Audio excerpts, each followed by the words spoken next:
Hi, everybody. Welcome back to the Get Healthy Tampa Bay podcast. I'm your host, Dr. Kerry Reller, and today we have a very special guest, me.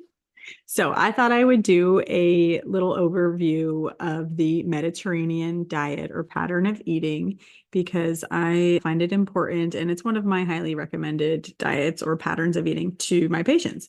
So basically, I don't want to call it a diet because I do believe it's a pattern of eating and not a diet, but I want to stress that. So I'm going to not make it as boring just looking at my face. So I'm going to go over some slides. That is, if you are watching this on YouTube. So this is the Mediterranean diet or pattern of eating. So basically, this was brought to my attention more recently because once again, the US News and World Report have gone and released their rankings of the top diets. But it is basically a panel of 43 experts ranking 30 diets across 11 categories. So each diet is rated on a scale of 1 to 5, with 5 being the highest. And for the 7th consecutive year, the Mediterranean diet has been ranked as the best overall diet. It was first in 11 categories, and the DASH diet was second in 5 categories. So the DASH diet is the diet to basically stop hypertension, and it was ranked right behind the Mediterranean diet, which is of interest, and I'll explain that in a second. So the Mediterranean diet was ranked best for overall diet, the best diet for diabetes, the best family-friendly diet, the best diet for joint and bone health, the best healthy eating diet, the best heart healthy diet, and the easiest diet to follow. It was ranked second for weight loss and second for plant-based. And the overall best diets that was second was the DASH diet, like I said, and the third is the MIND diet. And this is interesting because the MIND diet is simply a combination of the DASH and Mediterranean diet. Now, I'm not going to go into the MIND diet today, but basically it's the combination of the two, and it is shown to have improved cognitive benefit when people are following that eating pattern. So the other big hype right now is about blue zones. I'm not sure if you've heard or listened to the Netflix documentary. I think it's like How to Live to 100, The Secrets of the Blue Zones or something like that. So if you haven't seen it, check it out. But basically the blue zones are 5 regions in the world that are deemed the healthiest, where people live the longest with the least illness. So basically they live long, healthy, happy lives, and they are living long and fulfilled lives. They're not just long in age, they're also not being burdened by disease. And 2 of the 5 of the blue zones are located in the Mediterranean. One is the Greek island of Icaria. I probably am not saying that right. And the Italian island of Sardinia. So we are going to take a look at those. So they studied these people and they were shown to live longer, have lower risks of cardiovascular disease, including stroke and heart disease, and lower risk of several types of cancer, lower risk of type 2 diabetes, lower risk of brain disorders, and that includes age-related cognitive decline, Parkinson's disease, and Alzheimer's disease. The Mediterranean diet has been shown in many, many studies. I'm not going to go into the details of all the different types of studies too much today, but they've shown that they can prevent all of these things and then also treat these things. So they can help with the management of diabetes, they can improve the liver health, and it can help with weight control as well. Mediterranean diet has definitely been proven to be very beneficial pattern of eating to be following for health and longevity. And basically, the definition of the Mediterranean diet is kind of focusing on emphasizing certain things. So I have a picture here that, has lots of fruits and vegetables, legumes, fish, nuts, seeds, berries, things in their whole form that were grown somewhere. It also has a glass of wine and olive oil. So the Mediterranean diet emphasizes like green leafy vegetables, whole grains in their whole form, fruits, nuts, legumes, extra virgin olive oil, fish and seafood. And then there's kind of a moderate intake of poultry, dairy, and eggs, and a limited intake of red meats and sweets, but they're not completely eliminated. And for focusing on the fruits and vegetables, basically it's recommended to have 2 to 3 servings of fruits per day and like 6 to 7 servings of veggies. And throughout the week, you really want a variety of colors. The colors offer different antioxidants and beneficial plant compounds.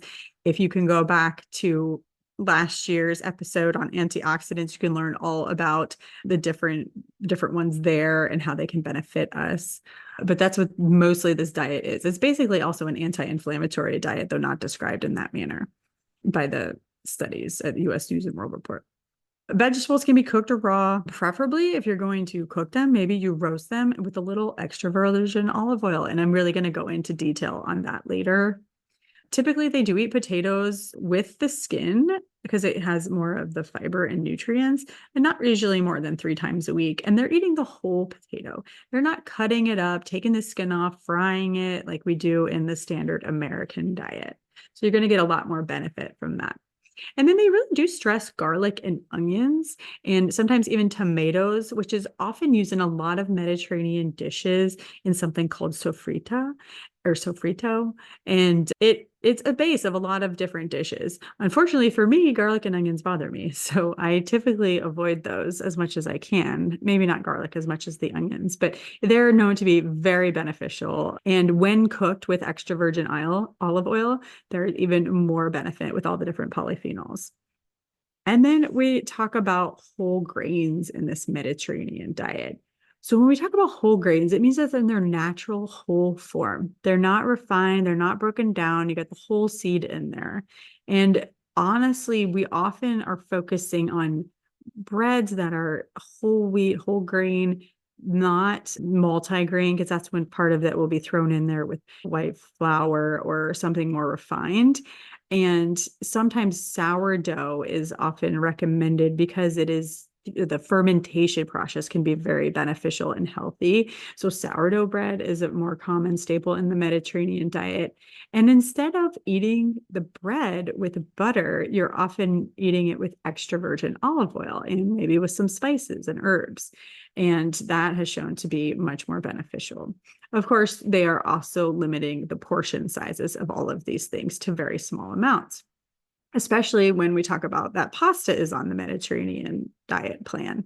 Pasta, typically homemade, isn't really the main event of the meal.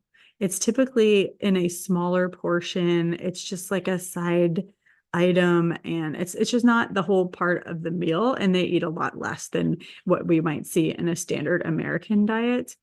And even still, like people, when they are traveling over to Italy or anything for visiting, they typically aren't gaining weight from eating the more carbohydrate pasta and breads and olive oils when they're over there. And admittedly, we don't really know exactly what's going on because there's usually more activity and more walking, but it's just like all the processed things that are going into the foods in the United States are, contributing more to weight causes than in the European countries. And not to say that they don't also have weight issues, but mostly that there's been a lot of articles and studies saying that people aren't gaining weight while eating in abundance going overseas. So other things included into the Mediterranean diet I had briefly mentioned were dairy. So typically we're not talking about abundance of dairy, maybe 2 servings of dairy a day, like 1 to 1.5 ounces of cheese. And sometimes there's really emphasis on this goat cheese and yogurt. So basically they're fermented foods that are good for the gut, like feeding the gut microbiome. Other cheeses can be included, but it's really not an abundance of cheese. And then as far as seafood, it's definitely preferred over meat. You want at least 2 servings per week. And poultry is a little bit limited, 2 times a week maybe. And eggs, depending upon the size of the person, maybe 4 to 8 eggs per week as well. And that's more referring to the egg yolk, whereas the egg whites are kind of unlimited. Legumes, you want to get that in a couple of meals per week. And you limit red meat. Usually we're going to say like 2 times a month. Like it just should not be in the weekly meal plan. And then processed meats like salami and sausage and things like that, really limiting that no more than 1 time a week. And those foods, those processed meats have been linked to colon cancer. So we really want to limit the intake of that on the Mediterranean diet. And then sweets or desserts, typically, allowed on this plan. Typically, we're saying maybe once or twice a week, but in very small portions. They were not studied to be a typical American standard portion of a sweet or dessert. And sometimes we give an example of just maybe some yogurt with a little bit of honey and berries, and that's considered the dessert. That wouldn't be, the regular morning breakfast or anything like that, because it's including the honey. Water is typically the main drink. There's really an emphasis on hydration. Definitely wine recommended, or you can have 1 to 2 glasses of wine, but you're not supposed to be binge drinking or really more than that. And then tea is also recommended, especially that tisane that is made from olives. Really anything from olives. Mediterranean diet really loves olives and olive oil, which I'm going to go into. So handful of nuts, seeds, olives are also on this dietary pattern. And the essentials of the Mediterranean diet is kind of a review, but basically the whole food focus. You want to emphasize fresh, minimally processed foods, including the variety of fruits and vegetables.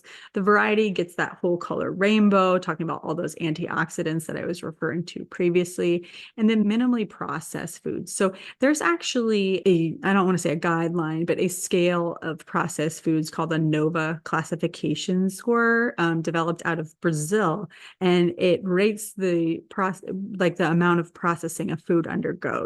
And typically, it's not everything is going to be a little bit minimally processed.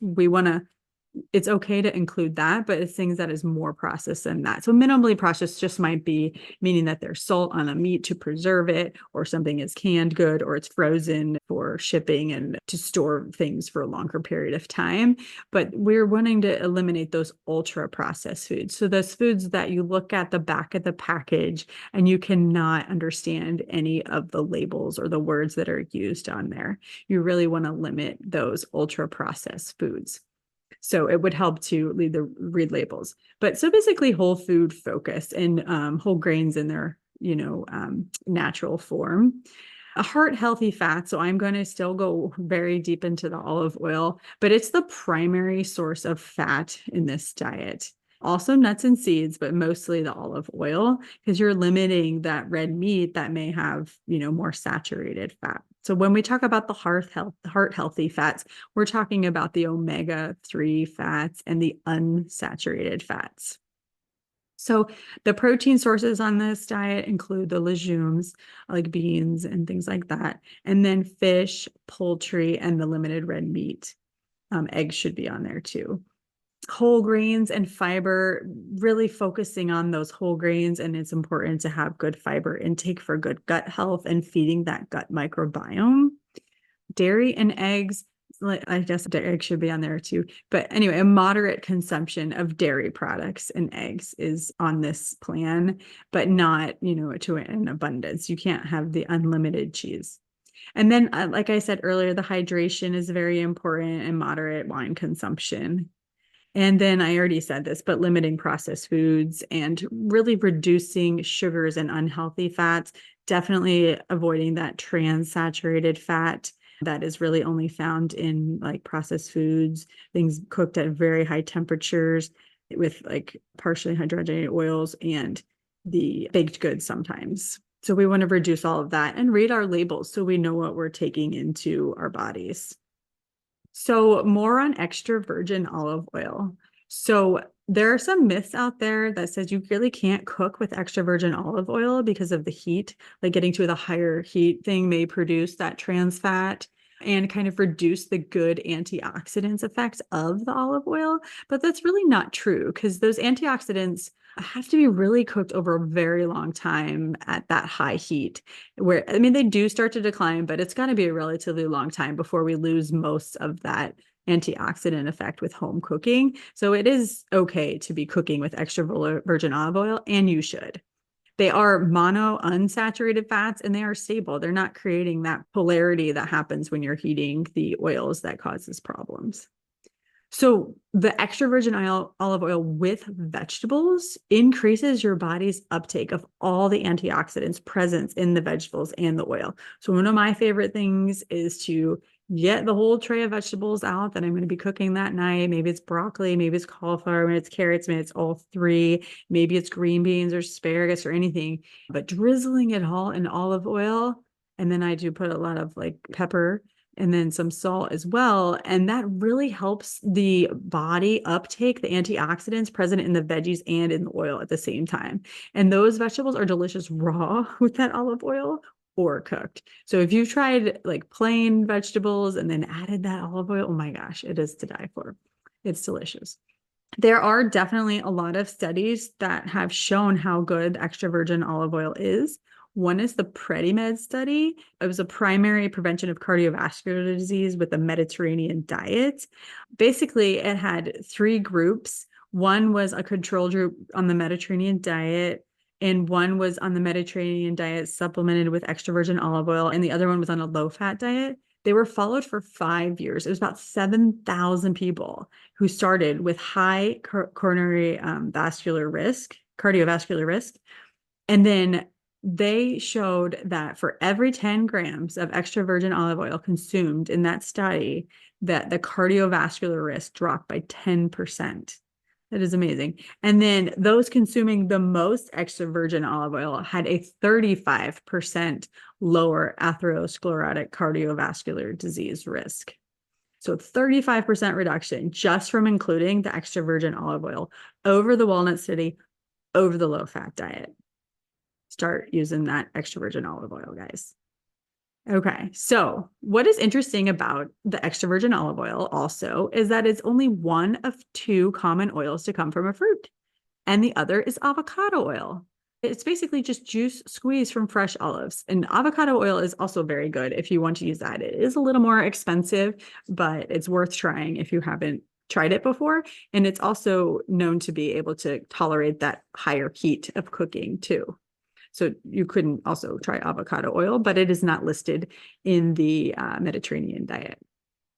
But extra virgin olive oil includes more than 30 polyphenols, which have protective antioxidant and anti-inflammatory effects. So basically, there's a chemical called oleocanthal, kind of gives it a peppery taste. And it's actually an anti-inflammatory that works in the same biochemical pathway as ibuprofen, Advil, Motrin, Aleve, all of those anti-inflammatory drugs. And it can help with osteoarthritis. It can reduce chronic inflammation over time and reduce the inflammation that might lead to heart disease and possibly brain disease, and can even have anti-cancer effects. There's another chemical called squalane. I'm probably butchering the name, but it concentrates on the skin and helps protect from sun damage. So there's actually a lower incidence of skin cancer in those following Mediterranean diets. It also helps plump the skin and increase moisture levels. And I know some people use this olive oil on their skin and it helps really moisturize it. And there's also some products that use squalane in particular. And you got to make sure, because some of it is derived from sharks something. So be careful with what you're using. You don't want that one. The other thing about extra virgin olive oil, it is not one of these highly refined seed oils dominating the food industry today. Those are things you want to avoid, refined seed oils. Those are made with heat, high pressure, and or chemicals. And that includes like canola oil and vegetable oil. So you want to avoid those two and preferably cook with the extra virgin olive oil or maybe avocado oil. So you might think that when we recommend like 2 to 3 tablespoons of extra virgin olive oil per day, that is a lot. And you might be worried about, oh my gosh, think about the calories in that. But it actually can help with weight control. And there are definitely studies around this, and it's actually associated with better weight control, and especially of that visceral harmful fat around the waist, if you've heard me talk about that before. So that visceral fat around the waist or around those organs are the things that lead to metabolic problems like high blood pressure, high cholesterol, diabetes, things like that, and fatty liver. So reducing the visceral fat is super important. There was a Spanish study that found that those who consumed extra virgin olive oil compared to sunflower oil were more than a third less likely to have obesity. so not associated with obesity. And the PrettyMed study that I already mentioned, they were consuming 3 to 4 tablespoons of extra virgin olive oil a day and not gaining weight over the years of the study, which I think it said it was at least 7, but it's still ongoing. And they actually had lower visceral fat as well. It also contains OEA, which induces satiety. So it makes you feel full and basically is reducing how much you eat at later meals too. So the main fat of the extra virgin olive oil is monounsaturated fat called oleic acid, which actually raises OEA. So that's helpful in increasing satiety. And then in general, it can also reduce blood pressure, increase the HDL, that good cholesterol, reduce oxidized or damaged LDL cholesterol. It can reduce triglycerides. And obviously, I already said this many times, but it can reduce inflammation, but it also can improve blood glucose control. So bottles that are labeled olive oil, pure olive oil, or light olive oil have been refined or blended. And that usually results in a loss of the, protected plant chemicals. That was the purpose of, having it in the first place. So those are the kind of ones that you want to avoid. You also want to keep it in a dark cabinet so it doesn't get that sunlight to create the oxidation of the chemicals. And then extra virgin olive oil phenols have those anti-inflammatory effects, even on human keratinocytes, suppressing key epidermal cytokines. So that's a lot of words. And it was in a study that showed basically it can help prevent skin cancer. So that's kind of exciting. And then I like to relate it back to, asthma and allergies as much as I can, since that's the other part of our practice. But olive oil and asthma. So there was a study on Italian adults that investigated the association between dietary fatty acids, particularly from olive oil, asthma, and rhinitis. And it found that higher intakes of monounsaturated fatty acids and oleic acid, so the things that are in olive oil, were associated with reduced risk of current asthma. The higher olive oil intake correlated with a decreased risk of asthma. So it's super exciting to say that eating olive oil or using olive oil or extra virgin can, reduce that risk of asthma and reduce the risk of recurrent asthma or uncontrolled asthma. Basically, it's an anti-inflammatory, and asthma is an inflammatory disease. So anything that's inflammatory can be reduced by extra virgin olive oil. And there's another compound called hydroxytyrosol, which is a phenolic compound in olive oil known for its anti-inflammatory effects. There was a study on this that said that hydroxytyrosol could potentiate an immune response, increasing IL-10 secretion. I'm not going to go into the details of that, but that also might bolster a healthy immune response. So basically, your immune system gets boosted from extra virgin olive oil intake as well. Super exciting. So benefits of a Mediterranean diet. There are obviously a ton. I can't even, cover it all, but it does cut down on those bad fats. It limits the unhealthy saturated fats and trans fats that can raise cholesterol and cause inflammation. And then it promotes the good fats. It encourages the healthy unsaturated fats like omega-3s, which support cholesterol levels and brain health while fighting inflammation. And it watches the sodium intake, not quite as much as the DASH diet, which is why the DASH and the Mediterranean combined in the MIND diet had a really good effect. But it does control salt. It helps prevent high blood pressure and reduces the risk of heart issues. And it does reduce carbohydrates and sugar because it's limiting those refined carbs and sugar and preventing blood sugar spikes and increase in unnecessary calorie intake. And it just kind of, if you're not having as much of that, you're not craving it as much and taking in as much either. And then it really emphasizes the fiber and the antioxidants. So the diet includes fiber, lots of foods with fiber to help with colon health and gut health and feed the gut microbiome, and then lots of antioxidants that reduce the inflammation and protect against cancer and all these other diseases that we're talking about. So I don't know why they don't just label it also the anti-inflammatory diet, because they're very similar as well. One thing I really like about this diet or pattern of eating is it's not just about what you eat, but it's also about how you eat. So in the Mediterranean culture, the diet, meal times are given a priority, especially in the main meal of the day, whether it be lunch or dinner.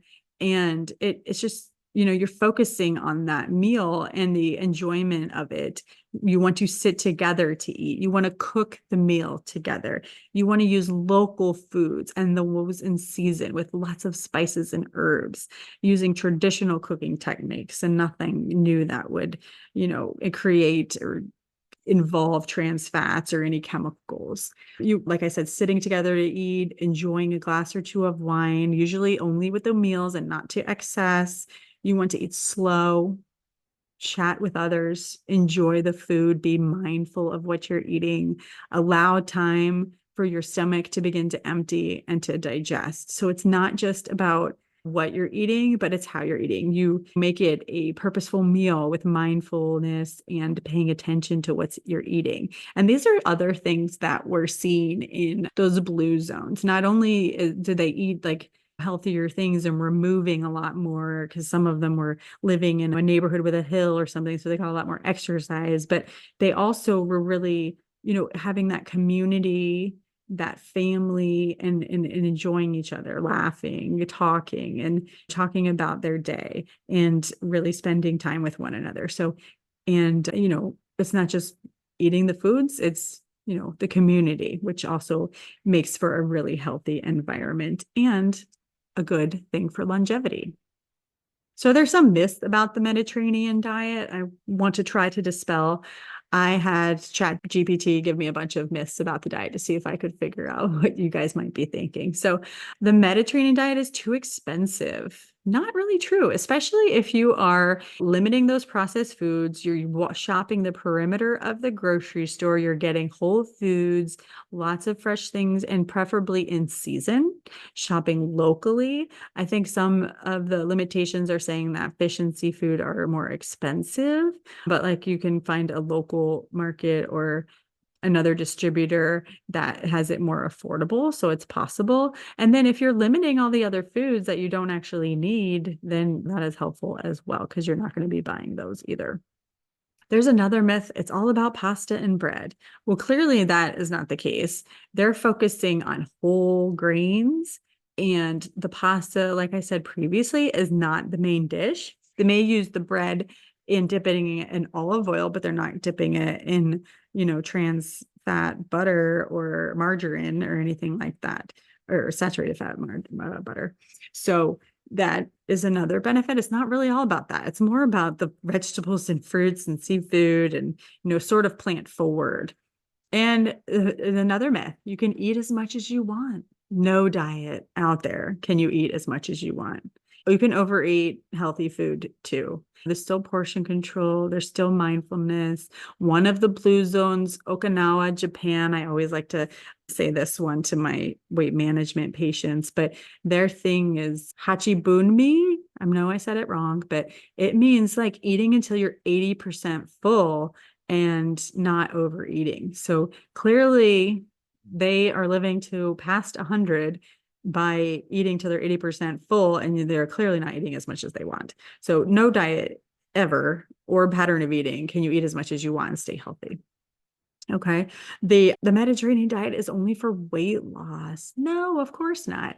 It's not. It happened to be number one. It's not even number one for weight loss. I think I said that it was number one overall diet, but not number one in weight loss. Keto is actually number one in weight loss, but that one is harder to maintain. So it's not followed as often. But the Mediterranean diet is good for weight loss, but you still have to be mindful of portion and paying attention to all this, everything that I have just said. But it's not just only for weight loss. It's clearly for cardiovascular benefit, cognitive benefit, and bone health, and all sorts of things. The Mediterranean diet is strict and restrictive. I also think that one is a myth. It is not strict. It is very easy to follow. And it is not that restrictive either. I mean, no one's saying you can't ever have a sugar consumption. It's saying that it should be maybe no more than once a week, depending upon your goals. And it really should be in moderation. So you want to pay attention to the portion size of that. So if you're going to go to Italy and have your scoop of gelato, it's perfectly okay. but maybe you're not doing that every day. Maybe it's once a week, maybe it's twice a week, depending upon how much you move or your activity level or your metabolism or all sorts of things. But it is definitely not strict and restrictive. It can include these things. And it even includes the red meat. It's just, you maybe choose a leaner cut and not as often. Another myth. So people in the Mediterranean region are all healthy. Well, we clearly know that's not true. Just because they live in the Mediterranean doesn't mean that they're healthy. There's clearly those blue zones that really show that they're healthy, but others, have maybe adapted a standard American diet, or maybe their area has more access to fast food and processed foods. There's many reasons why we can say that everyone in the Mediterranean region isn't all healthy. And another myth, unlimited cheese consumption.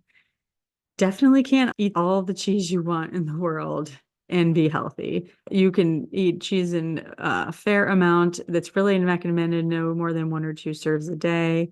And preferably that fermented cheese. I mean, goat cheese does list the top, but all cheeses, are kind of included. So it's not unlimited though. Another myth, excess wine consumption is healthy. Nobody ever said that. There's actually new things saying no wine consumption is healthy, but the Mediterranean diet that we're talking about does allow for 1 glass of wine, probably for a female at dinner, and 1 to 2 for a male. So no more than that per day. And even like guidelines for American, just the general healthy guidelines are not inclusive of more wine or alcohol than that. And when we mean 1 serving of wine, we mean 5 ounces. We don't mean the bottle. So excess wine is not healthy. And then the other myth on the last on the list is regular dessert consumption is acceptable.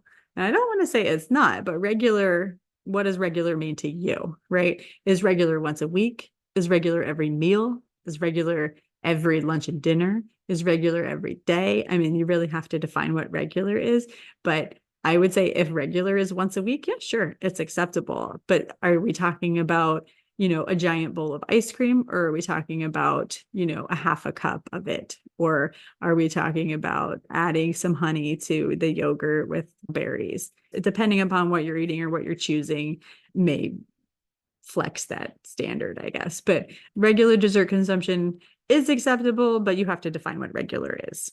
So that concludes all the myths about the Mediterranean diet. So in summary, the Mediterranean diet includes lots of fruits and vegetables, definitely green leafy vegetables. You want to get as many colors and variety as you can throughout the week. Include fish or seafood, 2 servings at least a week. Include poultry once or twice a week, red meat maybe once a month, lots of legumes, maybe like most in 1 or 2 times a week. And then the eggs, kind of 4 to 8 eggs per week, or the yolk. You can have as much egg white as needed. That's also, where the protein is. The egg yolk has that saturated fat. And then it's really extra virgin olive oil forward diet. So in our house, we like to put extra virgin olive oil on all the vegetables we roast. And I think we put it on the chicken before we grill it as well. And then we put spices on it. And it really helps bring out the flavor, bring out the antioxidants, and it's just delicious. And my kids kind of always say to me that they don't like other people's vegetables. They really only like our vegetables. So I pride myself in that they only like my vegetables, but it's hard to get them to get other people's. So drizzling extra virgin olive oil on the vegetables is really good. And then the dessert in moderation, or less than once or twice a week. And the wine consumption, 1 to 2 glasses per day at meals, and not in abundance. So what are we having for dinner tonight? This will be fun. So in our house today, we're going to be having salmon. And I do tend to buy like more than 1, and then I'll freeze it. And then, we're thawing it right now. And we're going to have that probably for a day or 2. And then my son loves asparagus. So he asked for asparagus. So we're having asparagus with it as well. And my daughter, who doesn't love asparagus, will tolerate it. And I will also make green beans probably for tomorrow, so she can have that for other leftover days. And then we'll probably have like a salad with it too. So in our salad, I put like usually spinach. We'll chop up some mini sweet peppers for a nice crunch feel, some grape tomatoes, usually the colorful ones that they sell at Costco, and maybe a little bit of avocado. And then we usually pick a cheese, and it's going to be either a shaved Parmesan cheese or like a mozzarella cheese. And that's typically what we put in our salad. We also have either like a dressing of some kind. Sometimes, extra virgin olive oil and red wine vinegar, maybe a little mustard and some spices. Other times we'll use some like leftover dressing from something else that we had made. So we'll use that in there. And then the kids will eat the salad, the asparagus, the salmon will be great. Sometimes we'll add in the whole grain at dinner. Sometimes we don't. I just went to Whole Foods recently to stock up on some farro, and I love farro. So I've had that actually twice in my lunch this week. But farro is something that we might add to it tonight if I have time. So that's kind of what we eat. And then I will say with the goat cheese comment, we make a turkey burger meal. So it's poultry sometimes, and we'll add goat cheese to it and avocado on top. And that makes for a healthier option of a burger, and have side of vegetables and a salad probably with that as well. But our family loves goat cheese. So we have lots of goat cheese in the house, and that's actually my favorite thing to put in an omelet. So if you guys are interested in any other tips or recipes for Mediterranean style eating, let me know, or Google it. Not hard. A very easy pattern to follow. We do have a handout that we use in our weight management patients that has a Mediterranean eating plan. And I think it's easiest to follow and the most healthy. So I typically give that rather than like a normal one or one that says low fat or low carb or anything like that. Typically I'm handing out the Mediterranean one if I hand out anything that I think is relevant. If it depends on the person, of course. But if you are looking for a primary care doctor, again, I'm Dr. Kerry Reller, and our phone number is 727-446-1097. We also do obesity medicine, allergy, and asthma, and we are located in Clearwater and Palm Harbor. So we are accepting new patients. Come on out, and I hope you enjoyed today's podcast, and please tune in next week, and we'll see what we've got waiting for you. Bye, everybody.